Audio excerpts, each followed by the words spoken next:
Olá, queridos amigos e amigas do Grupo Guilá. Olá, professora Débora Rossmann, já não vejo há bastante tempo. Débora foi minha professora durante muitos anos, eu aprendi bastante com ela. Devo muito a Débora, muito do que sei sobre cultura judaica, sobre história judaica. Eu queria agradecer a todos vocês pela generosidade de me convidar para conversar com vocês e dividir algumas das minhas reflexões e das minhas ideias sobre um dos personagens mais importantes para a história da produção do conhecimento universal. E, evidentemente, um personagem singular na história do pensamento judaico. Portanto, alguém muito próximo do povo judeu, muito próximo de nós, mas ao mesmo tempo alguém que representa, e vamos falar disso daqui a pouco, uma fonte de conhecimento muito importante para grandes pensadores não judeus e pensadores judeus de todos os tempos, desde que ele produziu no final do século XII e morreu no iníciozinho do século XIII, morreu em 1204, esse personagem, produziu um amplo corpo de conhecimento, seja do ponto de vista uh, literário, filosófico, seja do ponto de vista epistolar. Esse personagem escreveu muitas cartas, muitas missivas, cartas que são verdadeiros tratados de filosofia judaica, de responsa rabínica, um personagem muito importante e que influenciou de alguma maneira e ainda influencia bastante do pensamento universal, além de influenciar os movimentos judaicos contemporâneos. É um personagem importante para a reforma, é uma fonte de referência filosófica para a reforma, porque justamente trouxe em uma de suas obras uma reflexão importante sobre o diálogo entre ciência, religiosidade, entre o conhecimento racional e o sagrado. Esse diálogo que muitas vezes foi divorciado no século XIX, no século XII, no século XII, em plena Idade Média, a gente tem um personagem do povo judeu que promove esse diálogo e que ainda hoje para nós esse diálogo entre ciência e religião é um diálogo difícil. Então você imagina, né, há tanto tempo atrás esse personagem desenvolver esse diálogo. De quem estou falando? Estamos falando, evidentemente, de um personagem que tem um nome enorme. Vou falar o nome dele para vocês. Ele se chama Abu Imran Musa ibn Maimun ibn Ubaid Allah. Vou repetir. Abu Imran Musa ibn Maimun ibn Ubaid Allah. Esse é o nome do personagem sobre quem a gente vai falar hoje. Mas ele é mais conhecido de nós como Rambam. Rabino Moshe ben Maimon. E é mais conhecido no mundo filosófico latino-ocidental como Maimônides. Mas o seu nome original é esse que eu acabei de repetir duas vezes. Vou falar de novo. Abu Imran Musa ibn Maimun ibn Ubaid Allah. O que significa que esse personagem se insere, personagem histórico da história do povo judeu, ele se insere em uma cultura muito específica, em um mundo, em uma civilização muito específica, na qual esse nome judaico, profundamente judaico, essencialmente judaico, mas que escreveu uma boa parte dos seus trabalhos em árabe, que dialogou com outras religiões de forma muito intensa.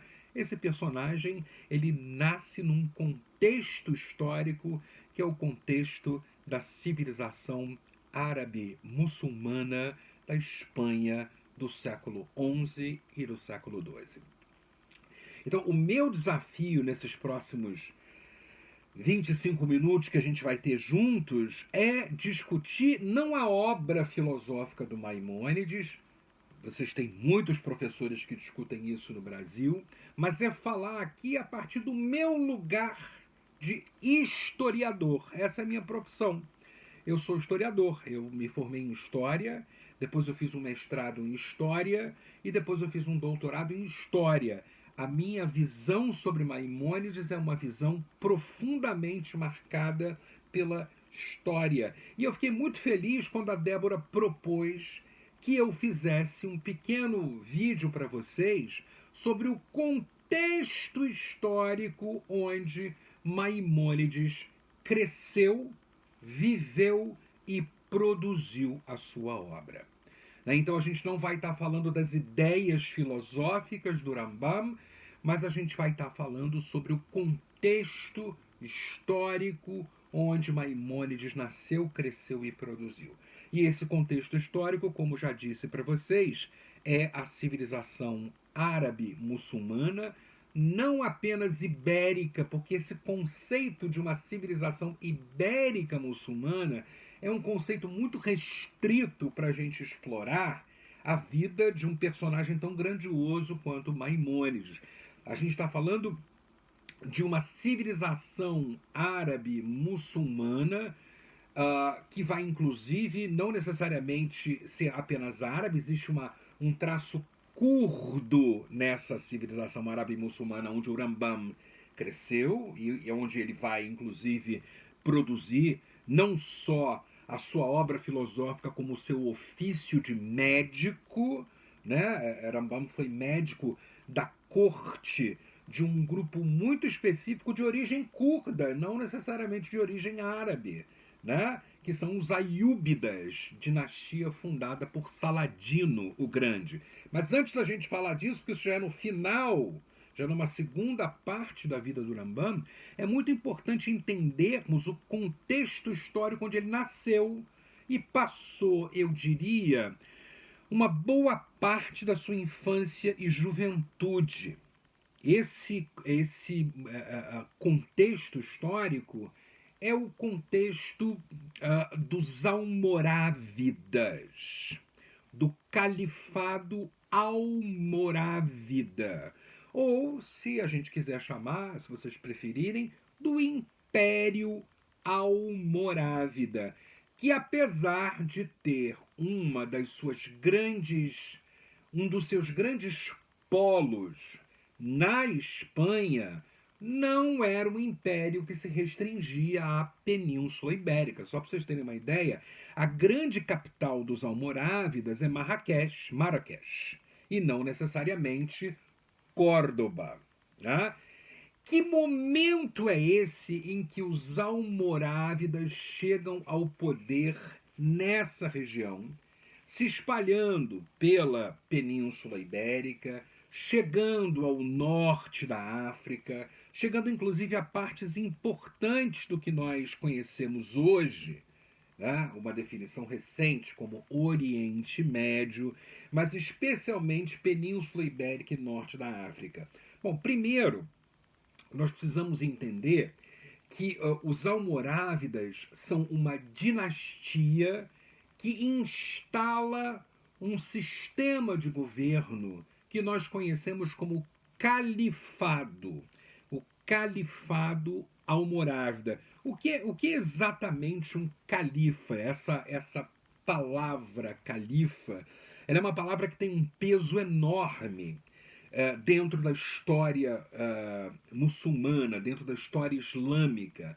O califa, a palavra califa significa sucessor. Sucessor de quem?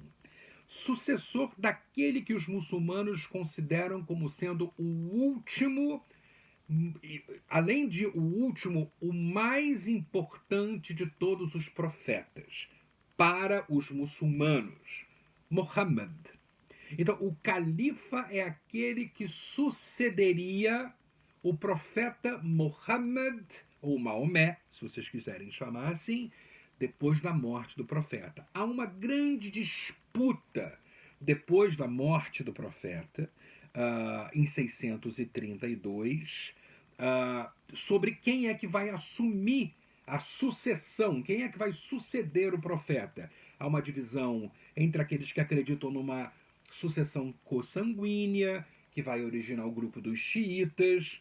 há aqueles que advogam a ideia de que a sucessão deve acontecer a partir não da consanguinidade, mas daqueles que puderem proteger a mensagem do profeta de forma íntegra, de forma genuína. Aqueles que cuidarem do legado do profeta serão os seus legítimos sucessores.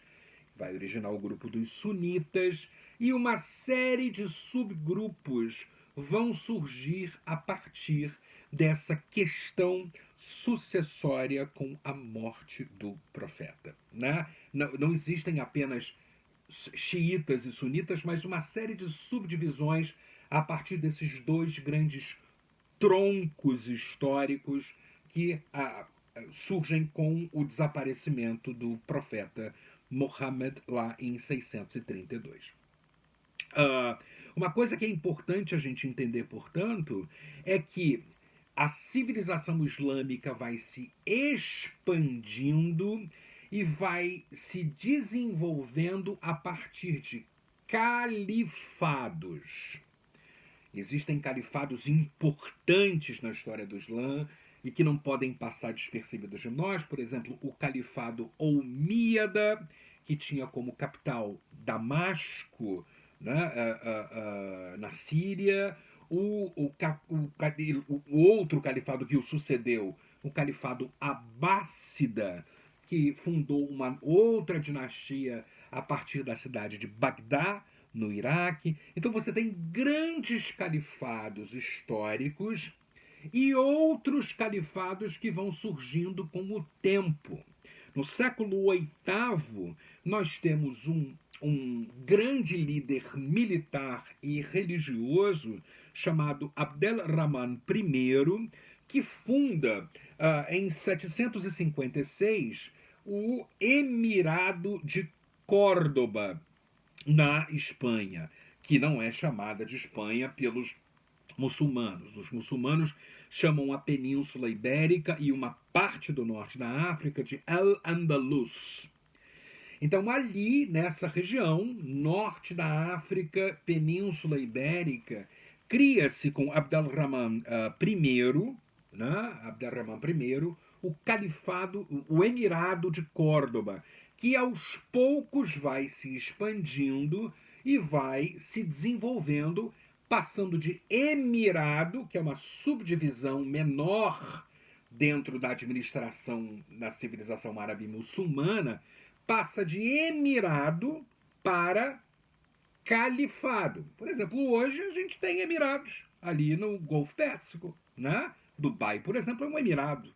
Né? Os Emirados Árabes Unidos, Dubai, hoje tão conhecida mundialmente, é um emirado. Então a gente também tinha um emirado lá no século VIII. O Emirado de Córdoba durou entre 756 e 929, durou bastante tempo. E logo depois, o terceiro na linha de sucessão, possivelmente neto do Abdel-Rahman, ou bisneto do Abdel-Rahman I, Abdel-Rahman III, criou o Califado de Córdoba. Então, primeiro houve um emirado naquela região onde Urambam nasceu, e depois surgiu o Califado de Córdoba. O Califado de Córdoba, só para vocês terem uma ideia, ele vai de 929 a 1031. Tanto o Emirado de Córdoba quanto o Califado de Córdoba desenvolveram nessa região, que é o norte da África e a Península Ibérica, uma cultura de florescimento e prosperidade cultural da civilização árabe muçulmana, além de, evidentemente, uma administração política centralizada e uma cultura econômica mercantil. Então a gente tem economia, política e cultura que se desenvolvem muito nessa região graças à chegada dos almorávidas ao poder.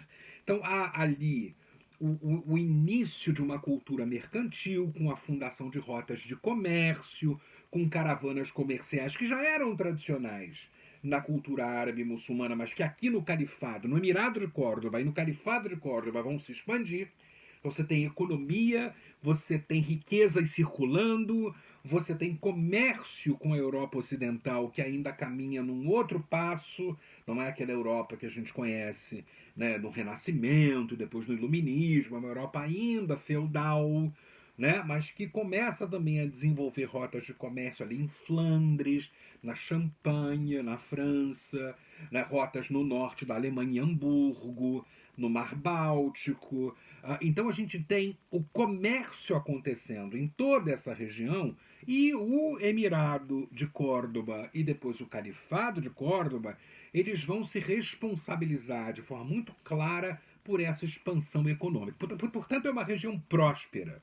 É uma região bastante próspera. Só para vocês terem uma ideia, o irmão do Rambam, o David ben Maimon, irmão do Rambam, era não só o arrimo da família inteira, ele sustentava todo o clã dos Maimônides, né, todo o clã dos Maimon, porque ele era um próspero comerciante, ele era um mercador.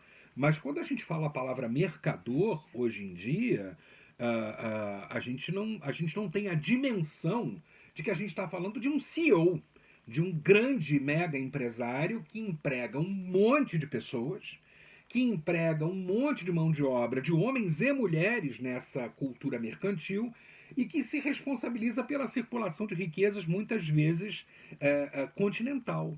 Então, o Davi Ben Maimon, até o seu trágico falecimento, ele vai morrer exatamente de um acidente naval, né? Um dos seus navios onde ele estava vai naufragar e ele vai morrer por causa disso.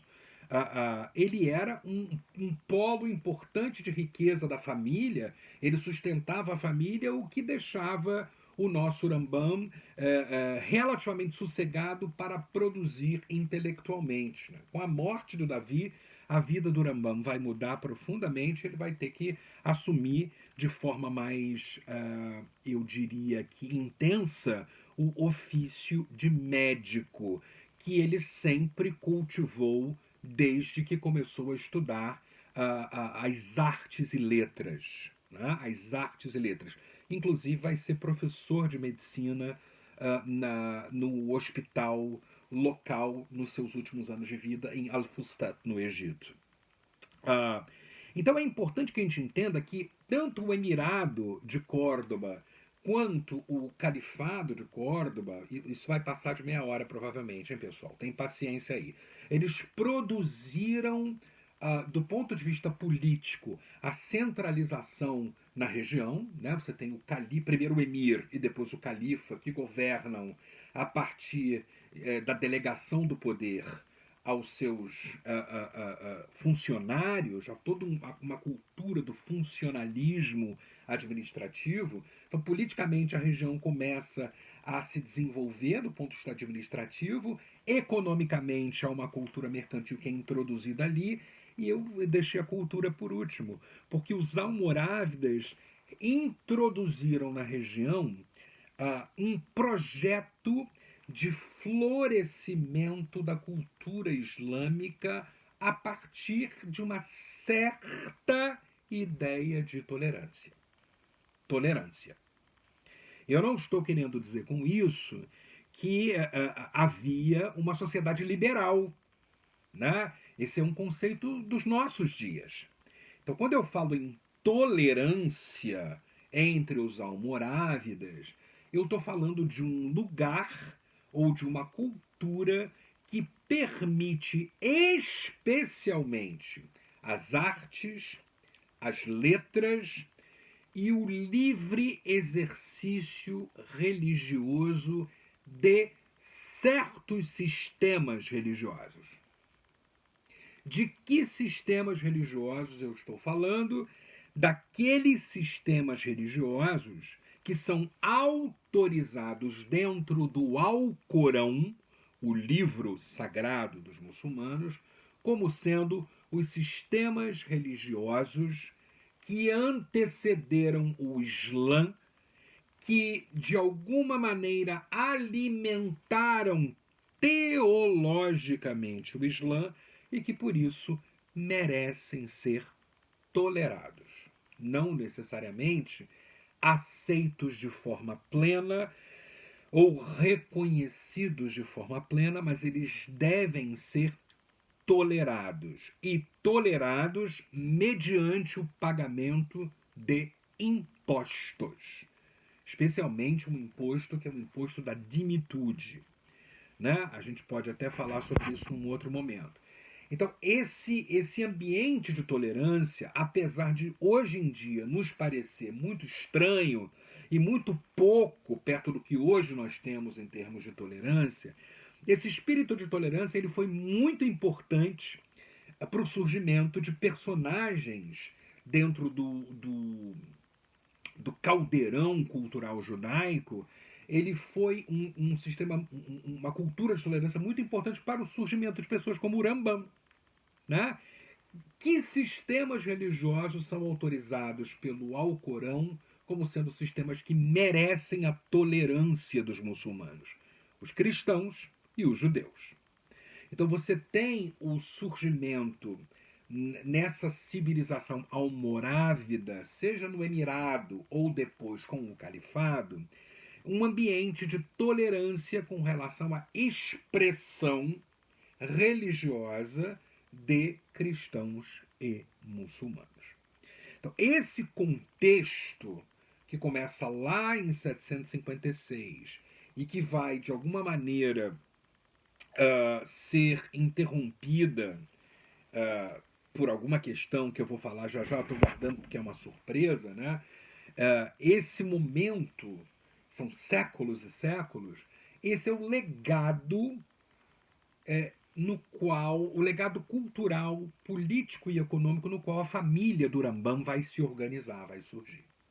A questão é que quando o Rambam nasce, nos seus 13 primeiros anos de vida, o Rambam vive entre 1135 e 1204, o Rambam vai pegar, na sua infância ainda, um ponto de inflexão, um declínio desse império almorávida e um momento em que esse império começa a ser contestado por uma outra dinastia, que são os almohadas.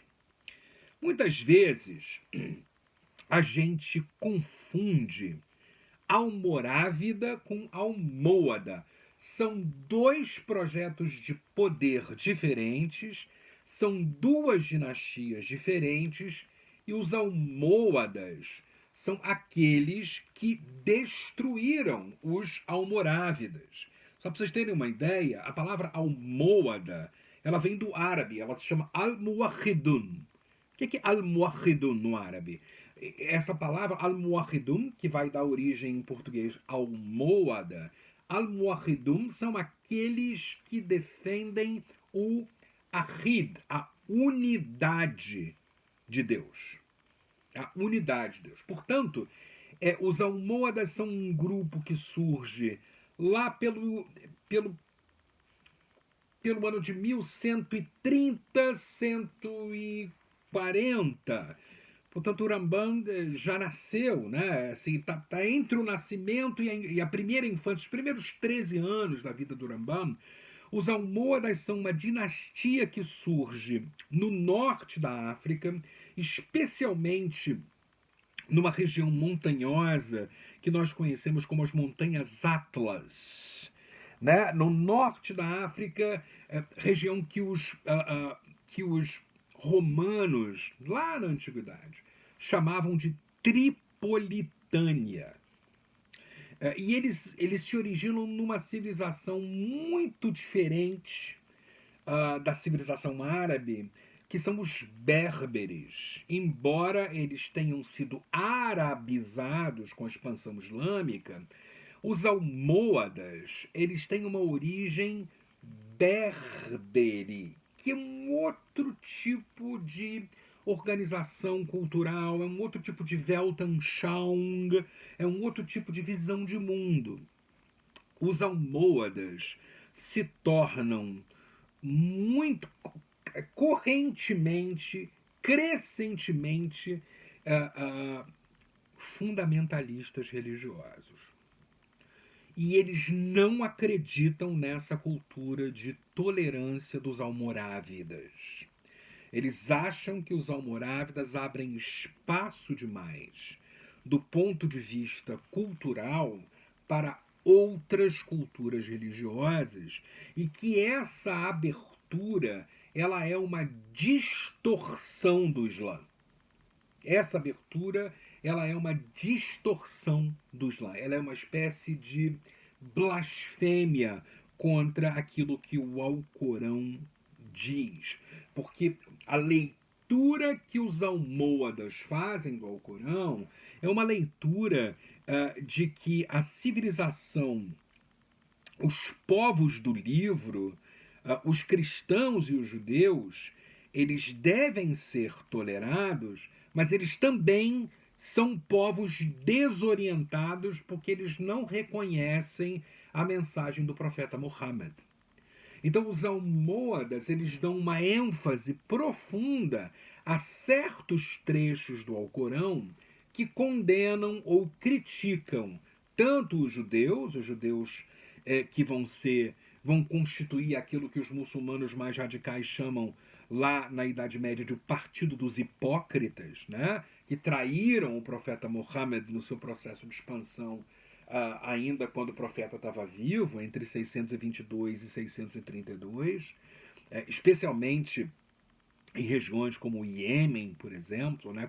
Curiosamente, uma das grandes cartas que o Rambam vai escrever é justamente a famosa Epístola aos Iemenitas. Né? Há uma leitura mais crítica dos cristãos e dos judeus como sendo aqueles que entenderam apenas parte da mensagem, não entenderam a mensagem inteira e não aceitam a mensagem inteira, ou seja, não aceitam a última palavra em termos de religião, que é o Islã. Então, o Rambam e a família do Rambam vão começar a passar por problemas em Córdoba, onde eles residiam, justamente em função dessa inflexão. Há um declínio da tolerância que é legado dos almorávidas, e com a chegada dos almohadas ao poder, há um processo de radicalização que eu chamei de fundamentalismo religioso, apenas para a gente entender mais ou menos do que se trata, mas talvez a melhor palavra, o melhor termo para explicar seria integrismo religioso. Né? Uma percepção integrista, radical, obscurantista do Alcorão. Né? E é curioso porque almohada significa aqueles que acreditam na unidade de Deus. Ora, nós judeus também acreditamos, né? O coração da nossa profissão de fé é Hashem Elokeinu, Hashem Echad. Né? Deus é um. Da mesma maneira que no Islã, a profissão de fé, uma parte dessa profissão de fé, a gente vai discutir isso já, é exatamente isso. La ilaha illallah. Não existe outro Deus que não seja o Deus único. Né? La ilaha illallah. Não existe outro Deus que não seja o Deus único. Isso também faz parte, parcialmente, né, da profissão de fé muçulmana. A gente vai discutir isso já, porque essa é uma armadilha, inclusive, na qual vão acusar o Rambam, os opositores dele vão acusá-lo no futuro, né, dele ter, na verdade, dele ser um renegado muçulmano. Ele vai ser chamado pelos muçulmanos de um renegado, mas isso já é em Fez, já é, né, no Marrocos, já não é na Espanha, é mais tarde. Mas nesses primeiros momentos da vida do Rambam, entre o nascimento e vamos colocar aqui entre o nascimento e os 23 anos de idade, né? Portanto, a primeira infância e primeira juventude, o Rambam vai viver esse momento bastante complicado, que é a chegada dos almohadas ao poder. Né? A chegada dos almohadas ao poder. Um dos traços dos almohadas, eles também são chamados na história muçulmana de unitaristas, né? Justamente porque defendem essa ideia da unicidade de Deus. Ora, isso é uma característica geral do Islã. Os almorávidas também defendiam a unicidade de Deus. Mas a grande questão é que os almohadas dizem, olha, eles defendiam a unicidade de Deus, mas faziam o contrário, abriam para outras religiões, toleravam outros povos e outras culturas. Nós entendemos que nós almohadas entendemos que ao defender a unicidade de Deus, isso significa converter todos ao Islã. Todos devem se submeter à vontade de Allah. E a vontade de Allah se encontra dentro do Alcorão, dentro do sistema religioso islâmico. Lembremos, né, almohadas, dizendo, lembremos, a palavra Islam significa submissão, né? Submeter-se à vontade de Deus, mas também à vontade de Deus tal como revelada por seu maior profeta, né, que é Muhammad, né? Pelo seu último profeta. Muhammad encerra o ciclo da profecia dentro do Islã. Né? Inclusive, os muçulmanos têm outros profetas que são comuns a nós. E alguns personagens da história judaica que para nós não são profetas, mas que para eles são profetas. Né? Mas o último profeta, aquele que deve de fato ser reconhecido como profeta de Deus, é Muhammad. E a tolerância dos almorávidas contradiz justamente essa unicidade de Deus revelada pelo profeta. Portanto, os almohadas, eles dão para os judeus de Córdoba, em função da grande quantidade da comunidade judaica em Córdoba, eles dão a única alternativa possível. Ou se converter ao Islã, ou sair, deixar o califado de Córdoba, né? Deixar esse espaço onde, durante muito tempo, sob a égide dos almorávidas, houve uma tolerância à fé judaica e à fé cristã. Agora essa tolerância ela não existe mais, ou se converte ao Islã, ou sai de Córdoba. E aí a família do Rambam vai tomar a decisão de sair de Córdoba para Fez, que também era almohada. Isso historicamente é uma coisa muito interessante. A família de Maimônides não deixa a cidade de Córdoba para alguma província cristã, por exemplo. Né? Lembremos que o cristianismo medieval ele tem um contexto, o cristianismo europeu medieval, ele tem um contexto profundamente antissemita. Então há uma decisão que tem que ser tomada de forma muito delicada. Ir para o Ocidente feudal cristão pode ser também um perigo. Então, apesar dos almohadas terem tomado a cidade de Córdoba em 1148, os Maimon decidem permanecer no território almohada, mas não em Córdoba. Não em Córdoba. Curiosamente, esse momento entre os 13 e 23 anos do Rambam é um momento de intensa produção intelectual dele. Ele tem uma produção intelectual muito precoce. Aos 16 anos, ele escreve um dos mais importantes tratados de lógica filosófica aristotélica, que foram produzidos naquela época, com apenas 16 anos de idade. E nessas condições, em que os almohadas estão batendo na porta e dizendo ou se converte ou sai. Ora, o que ainda tem presente ali? O legado cultural dos almorávidas, né, que investiram de forma maciça na produção do conhecimento dentro dessa civilização árabe muçulmana que eles, de alguma maneira, ajudaram a construir desde o século VIII. Nós não podemos esquecer que o Rambam ele está inserido num contexto de história do conhecimento chamado falsafa, em árabe. Falsafa. Eu estou falando aqui de forma exagerada, porque provavelmente você conhece essa palavra. Falsafa, filosofia. Falsafa. A falsafa foi um movimento em torno do pensamento filosófico surgido também no contexto almorávida e sobretudo no contexto almorávida, que a família do Rambam vai legar, vai herdar. Eles estão inseridos nesse contexto. E o Rambam, de forma muito específica, ele tem um encantamento pelo conhecimento filosófico que faz com que aos 16 anos de idade ele escreva um tratado de lógica aristotélica no meio desse contexto de perseguição, né? No meio do risco de um Kiddush Hashem, por exemplo, que é alguma coisa sobre a qual ele vai escrever no futuro, em uma de suas cartas. Na carta que ele escreve para a Keilah de Marsella, na França. Que, na verdade, não é uma cartinha, não é um e-mail, não é uma carta. É um tratado em forma epistolar, e que nós conhecemos como a Epístola Marsella, em que ele vai tratar da questão do Kiddush Hashem. O que era o Kiddush Hashem? Era se recusar à conversão a uma outra religião, seja o Islã ou seja o cristianismo, e radicalizar, se sacrificar, sacrificar a própria vida para não trair a sua identidade judaica.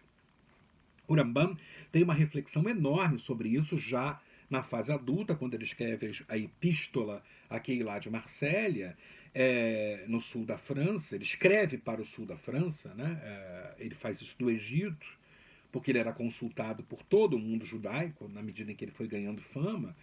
Mas uma das razões pelas quais ele escreveu essa epístola tem a ver com esse processo na primeira infância e na juventude, em que os almohadas impuseram, inclusive executando, prendendo e executando o professor do Rambam em Fez. Quando a família vai para Fez, o Rambam continua estudando filosofia e continua estudando textos sagrados judaicos, estuda Islã de forma profunda, né? O Rambam é um profundo conhecimento, tem um profundo conhecimento acerca do Islã, e o rabino dele, né, o mestre dele, é preso e é executado pelos almohadas justamente porque se recusou a se converter ao Islã, né, a trair a sua identidade judaica. Então é muito importante que a gente entenda que uma boa parte dessa produção filosófica e teológica do Rambam é uma espécie de resposta a esse momento histórico em que há uma profunda intolerância, há um integrismo religioso crescente, ao declínio do legado dos almorávidas, ao surgimento dos almohadas, impondo uma espécie de sharia, grave, né, ali, há uma série de questões de sharia radical, há uma série de questões para as quais o Rambam decide responder, e ele decide responder isso de forma filosófica, de forma epistemológica, né? E depois usa, inclusive, o ofício da medicina para não apenas sobreviver, embora ele reclame bastante disso, se ele pudesse, ele teria se dedicado exclusivamente às letras e à filosofia, né? Ele diz que uma das grandes questões um dos grandes tour de force da sua vida foi a morte do irmão, né? E ele precisou, a partir da morte do irmão, a buscar um modo de sobrevivência próprio para sustentar a sua família. Então, quando o Davi Ben Maimon morre, ele precisa de fato se tornar médico, o que ele já era do ponto de vista filosófico. Ele estudou medicina a partir de um olhar humanista, né? Lembremos, a gente também está vivendo um processo naquele momento que é o humanismo, que surge na Europa, mas que se espalha pelo mundo como um todo, chegando à Espanha, a Espanha de Afonso I, né? e que vai filtrar para o mundo ibérico-muçulmano. O humanismo tem uma das suas características principais, o experimentalismo. Então há uma profunda penetração da filosofia humanística na medicina. E é essa medicina humanística que o Rambam vai aprender, e mais do que aprender, ele vai ensinar já no final da sua vida no hospital de Al-Fustat. Ele vai formar médicos. Isso é um traço do Rambam que muito pouca gente conhece. Ele formou médicos, não numa universidade, mas no Hospital Real de Al-Fustat. Al-Fustat é uma espécie de Cairo antigo, Le Vieux Caire, o antigo Cairo. O Rambam ele foi professor de medicina ali. Então, esse contexto histórico do Rambam, ele é profundamente importante para a gente entender por que escrever um tratado de lógica, por que escrever o Mishneh Torah. Ele vai começar a escrever o Mishneh Torah com 23 anos de idade, gente. 23 anos de idade. Vai levar 10 anos para ele concluir a primeira parte do Mishneh Torah, que ele escreve em árabe. O nome é Kitab al-Siraj. Kitab al-Siraj, que depois é uma espécie de preâmbulo do Mishneh Torah, que depois vai virar mais 10 anos de produção textual, depois vai virar o Mishneh Torah. Isso antes de escrever o Guia dos Perplexos, que vai levar 15 anos para ficar pronto. Ele faz isso, ele começa a escrever em 1176. Então, esse contexto de perseguição dos almohadas e esse caldeirão cultural árabe-muçulmano, ele é fundamental. A pergunta, antes da gente encerrar as nossas reflexões, é por que sair de Córdoba para Fez? Por que mais do mesmo? Porque em Fez a família Maimon não era conhecida. Então eles podiam, de alguma maneira, continuar sendo judeus, embora sob a sempre perseguição almohada, mas eles não eram uma família conhecida em Fez. Quando o professor do Maimônides, o rabino do Maimônides, é executado em Fez, eles decidem sair de lá, porque eles perceberam o processo crescente de radicalização. Então a família sai de lá, o Rambam sai de Fez, já um jovem adulto, e passa um pequeno tempo no que hoje a gente conhece como Israel. E é muito interessante porque numa das suas cartas ele descreve o modo como a situação dos judeus em Israel era precária naquele momento, justamente em função desse contexto de intolerância religiosa, e mais do que isso, de pouco investimento na região. A família Maimônides decide não ficar em Israel e sair dali para um centro mais desenvolvido do ponto de vista mercantil, mas não apenas do ponto de vista mercantil, também do ponto de vista cultural. E é aí que ele vai para Al-Fustat, no Egito, aonde ele vai passar uma boa parte o resto da sua segunda vida, já adulto indo para a senioridade. E ali também, com a notícia do falecimento do irmão, é que ele vai se tornar um grande médico. O que acontece em Al-Fustat, e aqui que eu encerro um pouco a minha fala para vocês, é que Al-Fustat ainda possui uma cultura de tolerância mais aberta do que a região que os almohadas de fato governavam. Então, em Al-Fustat, por exemplo, o Rambam vai poder falar abertamente sobre o judaísmo. Isso é um dos dados da biografia dele. É uma linda biografia que foi escrita por um rabino canadense, o rabino Lawrence Englander. Acabou de lançar uma biografia fantástica do Rambam, onde diz, a grande questão do Egito foi poder falar abertamente sobre o judaísmo e criar um círculo comunitário em Al-Fustat que começou a reconhecer o Rambam como um Hakam, como um grande sábio. E a partir de Al-Fustat, que de fato o Rambam começa a se tornar um rabino público, mas também um médico conhecido, médico da corte de Saladino, um curdo que tinha um projeto de expansão islâmica que de alguma maneira se assemelhava à idade de ouro dos almorávidas. Os aiúbidas, a dinastia que o Saladino fundou, tinha um projeto de construção de uma civilização muçulmana